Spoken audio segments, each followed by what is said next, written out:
गर्मियुनि में सभ खां भलो त नलको आहे। नलको शावर ऐं बाल्टी ॿिन्हीअ जहिड़ो आहे। जॾहिं नलके खे गेड़ो ॾिबो आहे त पाणी शावर जियां मथां वही पवंदो आहे ऐं इहो पाणी बाल्टीअ जे खुंचे जियां बि हूंदो आहे। पर हिते ॻाल्हि थी रही आहे शावर ऐं बाल्टीअ जी। हर माण्हूअ जी पंहिंजी तरजीह हूंदी आहे। किन खे शावर हेठां वेंझणु पसंदि आहे त के वरी रिवायती अंदाज़ में बाल्टी भरे वेंझंदा आहिनि। इन जी वधीक जाखोड़ मुहक़क़नि कई आहे।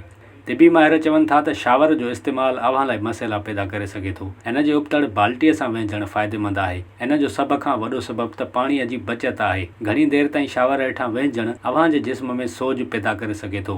बरसाति में घणी देरि बीहणु या घणो शावर हेठां वेंझणु खल जी हिकु हालत एक्ज़ीमा जो सबबु बणिजे थो ऐं इन हालत में सोज थींदी आहे। जेकॾहिं इन ॻाल्हि जो ख़्यालु न रखियो वेंदो त ख़ुश्की, ख़ारिश, जिस्म ते निशान ऐं छाला थी पवंदा। अहिड़ी सूरत में इन्फेक्शन ताईं बि ॻाल्हि वञी सघे थी। माहिरनि जो ख़्यालु आहे त एक्ज़ीमा जे करे थींदड़ खल जी ख़ुश्की ख़तमु करण लाइ अव्हां खे शावर हेठां घणो न बीहणु घुरिजे। शावर जो हिकु नुक़सानु इहो बि आहे त इन मां निकिरंदड़ बैक्टेरिया फिफड़नि जी बीमारी समेत थकावट, ख़ुश्क, खंघि ऐं साह जी बीमारियूं बि ॾेई सघनि था।